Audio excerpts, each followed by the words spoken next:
Welcome to Evilive, the live media commentary show that answers the questions: were aliens always just a side effect of acid? Subscribe if you're new to the channel, because today we are reviewing Season 3, Episode 5 of FX's Reservation Dogs, titled House Made of Bongs. I was not expecting this episode from that title. No. I thought we were going to have an episode where it was just Brownie hanging out at the dispensary. That'd be pretty cool. I'd be okay with that. I loved this episode. Yeah, no, this is an episode that I didn't realize that I needed. Yeah, I mean, that backstory is so as good. soon as I saw the haircuts and the clothing, I was just like, fucking 70s, yes! I don't know what it is. There's something about it. I love the 70s. I think it's so great. They even had that sort of faded camera look to sort of prove that it's in the old time or something. Yeah. I love this so much, man. Oh my God, Chris finally started watching the show. You watched the pilot last night. It was great. About fucking time. Right. Well, you've got 3 seasons. Hurry, go. Get on it. All right, so this is directed by Black Horse Low, written by Tommy Pico and Sterlin Harjo. It was released August 23rd, and let's talk about this. What's the setup here? So it's in 1976, and basically we're going to see all the old motherfuckers as young motherfuckers. We got Maximus, we got Brownie, Bucky, Irene, and Mabel, and they're all hanging out at boarding school. And it starts out with it being, the end of the school year, and with boarding schools, depending on, the level of strictness, sometimes you could go home for the summer if you had family to go home to. Otherwise, you'd stick around. And, that's where we see Maximus, or wait, was it Maximus? That was Maximus, is like, I don't want to go home. I'm just going to hang out here and read because fuck my family. And it's like, that's pretty fucking heavy if he's going to want to stick around there all summer.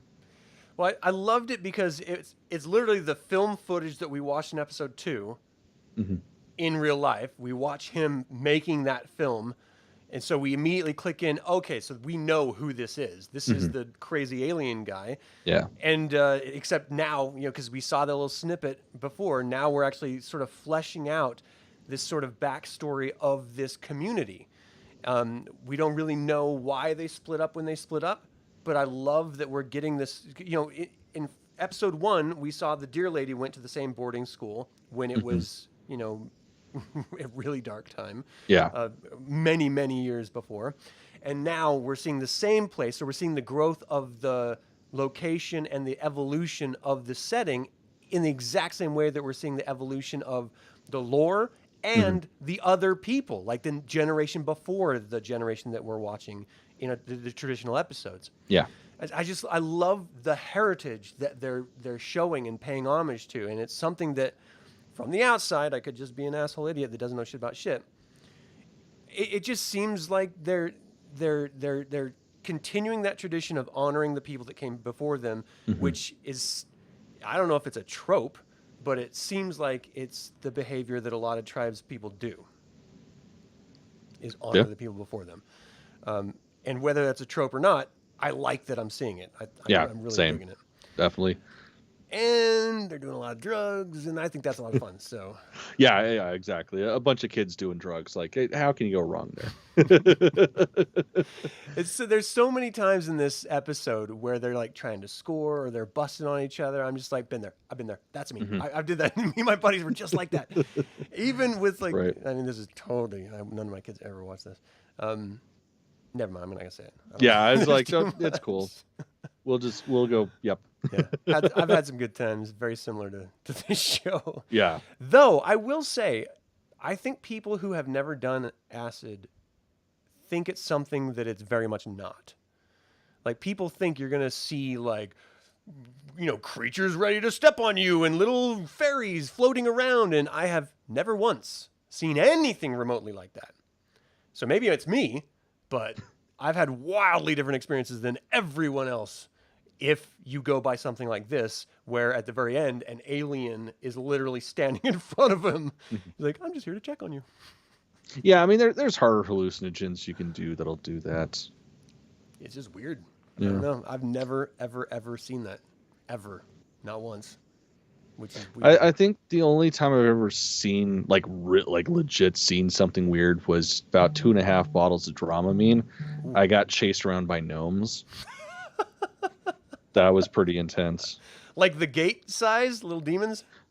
No. Like lawn gnomes chased me home from Albertsons because we went and stole a bunch of Dramamine from Albertsons, ate it in the back, and then fucking smoked a joint and yeah, freaked the fuck out of all of us. It was great. They're everywhere. Yeah. I'd watch that too. That was fun. That'd be awesome. And it's a great story now, so Yeah. it works. Don't do drugs, kids. Yeah, seriously. Unless you do. In Yeah, unless you do. Stay away from the gnomes. Little bastards. I mean, really, this whole episode is just a hangout episode. Like, it's just to showcase the difficulty of relationships because of personal expectation in potential growth and sort of development, and your fears as a child that you're not going to live up to your aspirations, or other people are seen in a better light and you're jealous because of it. I mean, we see that between Maximus and his cousin Fixico, which sounds really fake, really made up name. Fixico. Anyway, I mean, whatever, man. Yeah, I mean, all names are made up, but that sounds really made up. But like him, like I really dig like their sort of the estrangement between them, because ultimately it's one-sided, and the other one's like, is he still pissed off because I'm the medicine man? And the dude's just like, you don't understand. No one understands. Right? So it's like, all set up on the premise that he's dating his cousin's ex-girlfriend, and they hate each other because of that. And then, of course, we find out later that Maximus's shit goes way deeper. Yeah. Yeah, like a lot deeper. But even then, he's trying to make up. Fixico is trying to make up with Maximus, and Maximus is like, no, I'm not having any of it. Fuck you, dude. Get out of my face. And it's just like that's how kids act. That's just true to form. And I love that we're seeing what feels like a very real moment in time, a very real get together. I feel sorry for people who watch this and they're like, that is so beyond the realm of believability. That would never happen ever. No, this is like if you did drugs as a kid, like this was you. If you were an outcast, this was you. Yeah, it was totally normal. This is 10 years before I was born, but I have had summers like that. Like I mean, most summers were like that. But yeah, it's like that shit's real. Like that is one thing about this show is, yes, it does have a heightened reality to it, but it's still reality. Yeah. And I love that aspect of it because it is just far enough on fictional side for you to then sort of accept the strange things like when you do see hooves on Dear Lady, but then it's also so endearing and true to form of reality that you sink into it very comfortably. You're just like, oh no, this is real. This is I've lived this before, or similar things, or I know people like this sort of experiences. And it was literally just a hangout episode, and then we get to see his first experience dropping LSD, and then tripping, and then seeing aliens for the very first time. And I thought that went really, really interesting. Everyone else is completely passed out. Let the dude frying drive. That makes sense. That's a good choice. And then he just sort of stops the car, and he's like staring and talking at a total alien. So I know to him it's very, very real. It's presented to us in episode 2 that he is mentally disturbed and he's going back to a home or something. Do you think he saw what he saw, or is it all in his head? I don't know. That's somewhere where it's hard, because with episode 2, his star people that he saw were just the authorities coming to take him back home. So it's like, is that the only case in which he's seen them, seen normal people as them, or did he actually experience them, or is this all just hallucination? So I'm still on the fence. I really don't know with that. Yeah, I don't. Like, I want to believe that he saw something, because especially, and I mean, I'm generalizing because of course I'm only one kind of Indian, but like that's a a well-known thing. Like, yeah, obviously obviously Indians exist. Obviously aliens true. exist. Like, uncles used to tell us stories all the time about shit they'd see down in their area. And you see all kinds of weird shit in the sky. So it's like, fuck, I really don't know. I want to believe. Yeah. I want to believe that. I desperately want to believe too. I want his character to have that real experience, just because it's stuff like that really sort of changes your whole perspective about life, about what reality is. And it opens up so many wonderful questions. But also, I just don't want him to be crazy, because the assumption would be taking one hit of acid turns you insane. And that is not true. It's actually insanely helpful for people to dive into some introspection, deal with trauma. I mean, it's actually being used right now for those exact same purposes legally. So I don't like the idea that they would then further stigmatize it. And that goes against the grain of what this show is all about anyway. Yeah. Of stigmatizing behaviors. So I can't think that that's the message they're saying. And maybe it is, I'm just reading too much into it. And it is just very much open up to interpretation. Like, he saw that. His friends don't believe him. That's the end of it.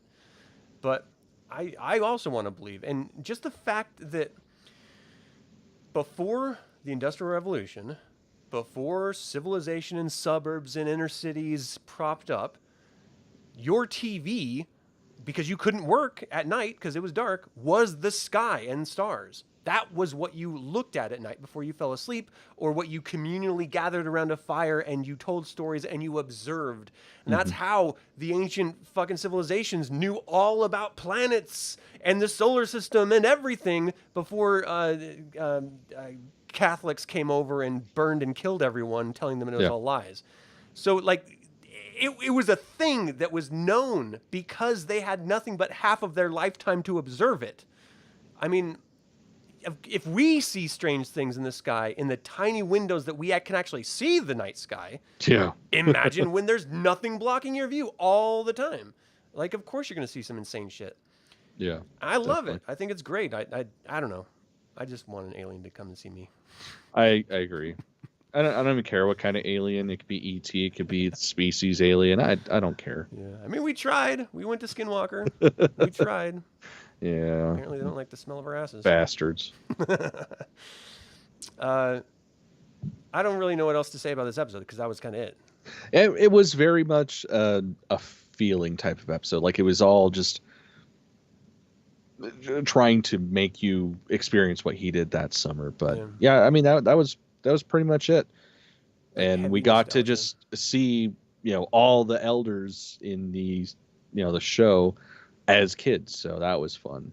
Yeah, I really liked it too. Did you have a favorite part of this episode? Oh, definitely him seeing the alien. That was fucking awesome. Pretty awesome. Because, like, that whole scene up until he stops because of the bright light, that was intense. It's like, oh my god, he's gonna wrap the fucking car around a telephone pole, and it's like, obviously he's not. All these motherfuckers are still alive. Yeah. But that suspense was just killing me. So that was, I dug that. Yeah, I think for me, my favorite part was just the nostalgia of the era, and watching another friend gathering. I mean, it's just like, it makes me miss my youth. It makes me miss all of my old friends, and like, just want to. I mean, I guess it's the reason why we do man camp. It's just so that part doesn't die. We sort of continue that old tradition. In any case, did you have a least favorite part of this episode? No. I don't know. It's perfect. It's great. Yeah. You can't not like this. It's just so much, so goddamn good. It's just like, it's like chicken soup for the soul. That's what it is. 100%. All right. Well, no need to rate it because we know what it's going to be. Yeah. Anything else you wanted to cover with this? No, man, I think we got it. All right, Chris, can't wait for you to catch up. This is a great series. Yeah, and it only gets better. Yeah, for real. Surprisingly, too. Like, how can it? But it does. All right, thank you all so much for tuning in. As always, like it or not, evil spelled backwards is live. So get out there and be evil. And do drugs. And see aliens. Someday, goddammit. I'm not sure that was Nancy Reagan's message. And do drugs. No, I think it was.